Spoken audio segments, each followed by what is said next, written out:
우리가 자꾸 상식을 잊으면 안 돼요.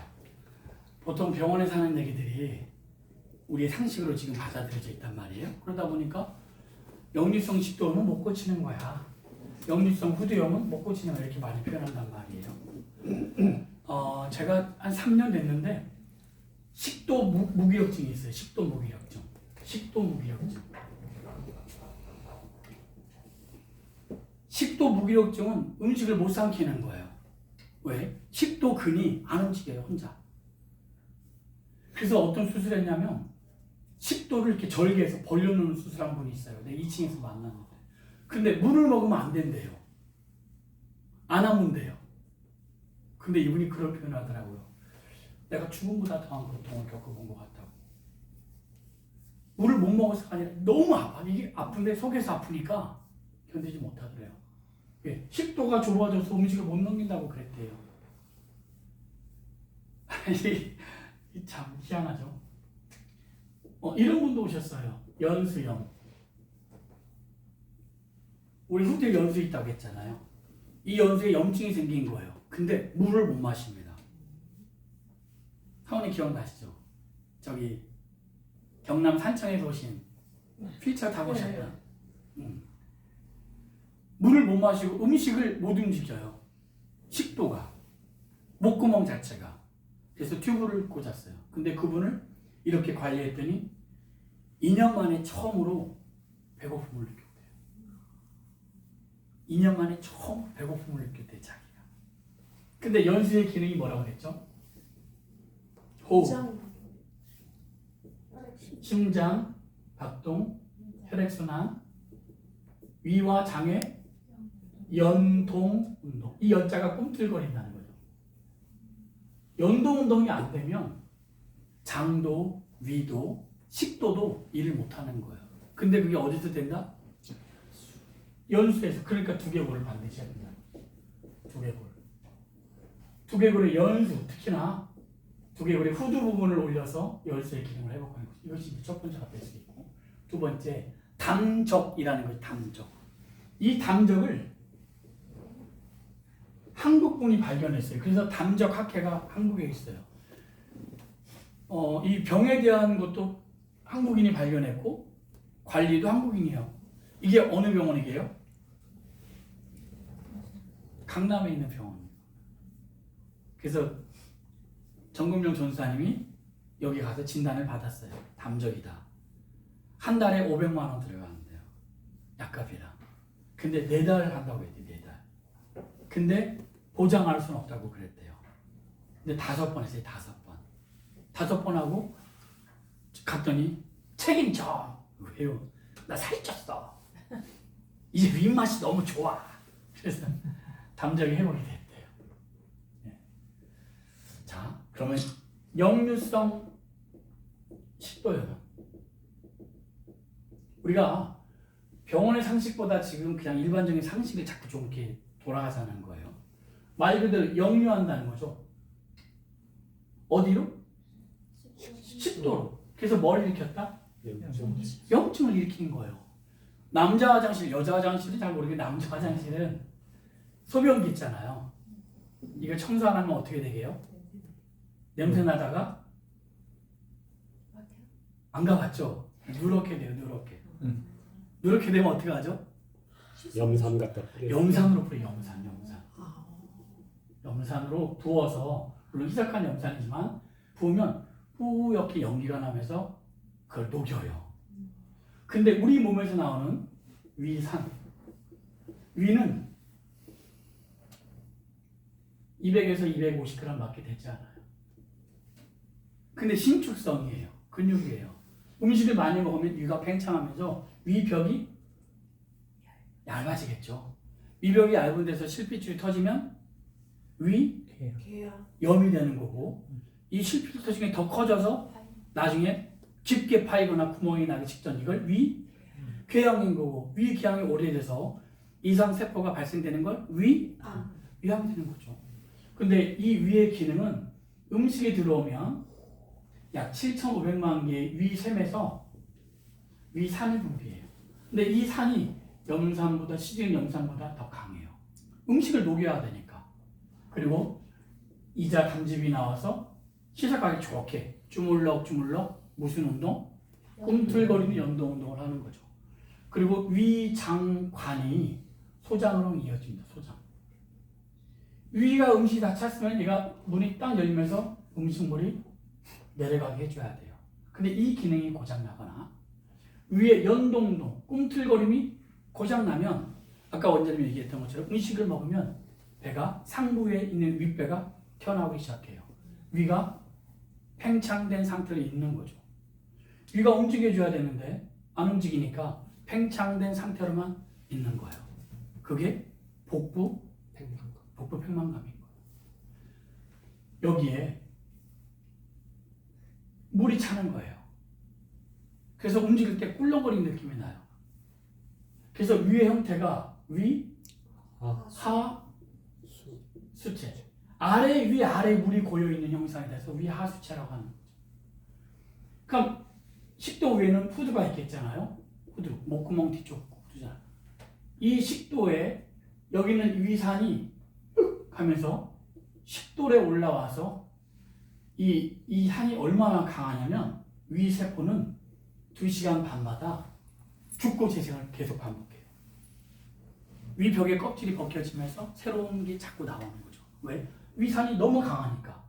이렇게 강한 산이 식도로 올라가면 식도에 염증을 일으키는, 식도를 녹이는 거예요. 말리도 화상을 입히는 거예요. 이걸 역류성 식도요.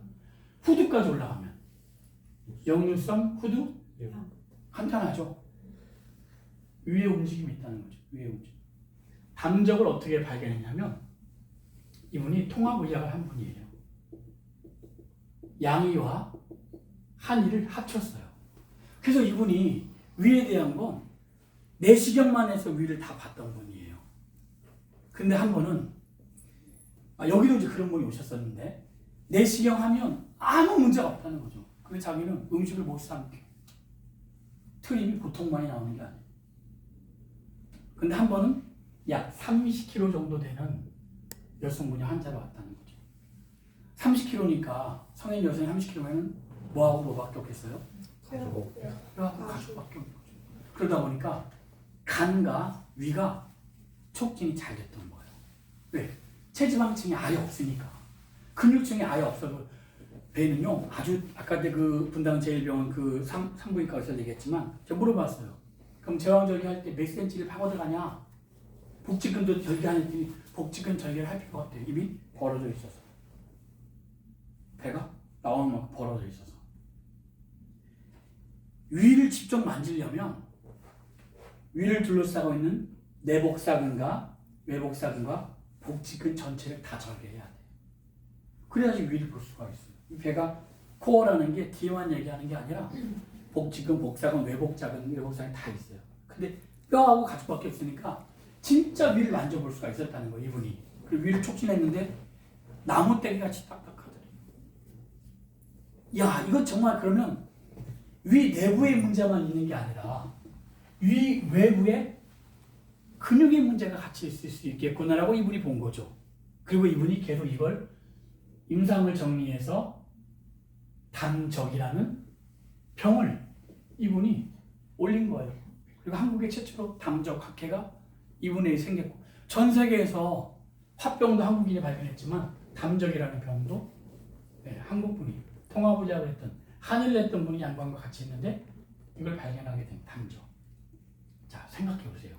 위의 움직임은 내가 임의로 조절할 수 있을까요? 오늘 음식을 많이 먹었으니까 좀 많이 움직여야 돼요. 그럴까요? 안 되겠죠? 고기를 먹을 때 우리 그 2주 뒤 이제 종강하잖아요. 근데 고기 한번 먹으러 갈까요? 고기를 먹을 때 내가 오른쪽으로 씹어야지 왼쪽으로 씹어야지는 내가 의지로 조절할 수 있죠. 의지로 조절하는 근육을 수의근이라고 해요. 이건 체내 400개 정도가 있어요. 근데 식도를 넘어가는 순간 이 고기를 내가 조절할 수 있을까요? 안 되겠죠? 이걸 불수의근이라고 해요. 안이불자를 써. 내 마음대로 조절하지 못하는 신경의 근육. 이건 자율신경입니다. 얘는 스스로 움직이는 신경들이에요.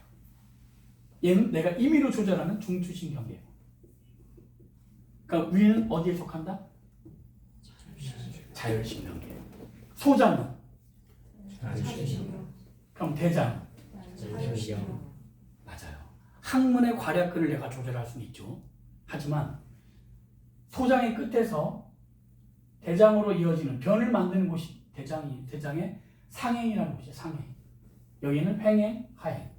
여기에서 변을 뭉쳐야 되는데 여기서 변을 못 뭉친다. 얘가 뭘까요? 과민성 대장 증후군이기도 하고 설사가 여긴 거예요.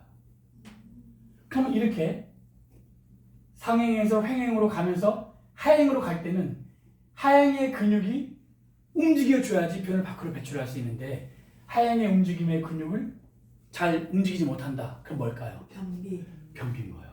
그게 변비예요. 그러면 설사와 변비도 자율신경계라는 거죠. 그쵸? 저기 네.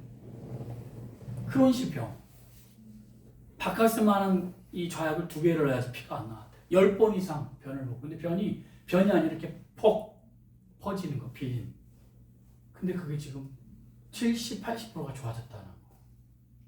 오지 말라고 해도 좀 더 오겠습니다. 얼굴 자체가 완전 달라지셨어요. 그죠? 네, 피부 색깔 자체도 달라졌어요. 네. 처음에는 뭘로 할게요? 허리? 허리 아팠습니다. 허리 아파서 허리 하고 그 다음 주 와서 장이 과민하네 그랬더니 저 사실 장이 과민하고 얘기 쭉 하더라고요. 그래서 한 5번 하고 나서 그때 허리 때문에 왔잖아요 그랬더니 저 이것 때문에 온 건데요. 기억이 안 나는데. 그리고 정말 좋아진 거예요. 그러면 설사도 되고 변비도 움직이는 건 자율신경이면 자율신경을 움직이는 그건 뭘까요?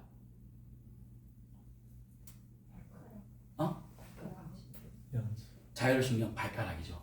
그리고 중요한 거 있어요. 피부, 감각신경. 이걸 고유수용기라고 그래요. 너무 감사하게 위나 장이나 그 외 여타 어떤 부분도 방광도 마찬가지고 요실금도 마찬가지고 가스 통제 안 되는 것도 마찬가지고 이거 자율신경으로 되는 거예요. 지금 많이 봤어요. 많이 해봤어요. 변비는 어디를 만지면 될까요 그럼? 예, 하얘죠. 설사나 과민성 대장 증후군은 상행, 황만한 전사는 여기 한 거예요. 근데 여기를 하기 위해서 발을 꼭 해야만 됐고 그리고 안쪽에 어떤 특정 부분을 해야 얘가 돼요. 변비는 만지기만 하면 돼요. 그냥. 근데 특징적인 게 육안으로 볼 수 있다는 거죠. 과민성 대장 증후군이다. 변비다. 위가 안 좋다. 이건 아스마 천식기가 있다. 이건 폐기능이 떨어진다. 이건 알러지 기관지염이 같이 있다를 몸을 보면 알 수 있어요. 그래서 우통 먹고 이렇게 위는 좋아지고 싶다면 이 선생님? 아니 목사님 따야 되네. 아니 벗어야 돼 우통을. 완전히. 우통을 벗어야 내가 있나요? 우리 확인이 안 됐어요. 당첨. 하세요. 아니 충분히 가는 거니까. 자 비디오 끄고요. 수술 가위바위보 네? 하다가 안 나오면 대고 수술이에요.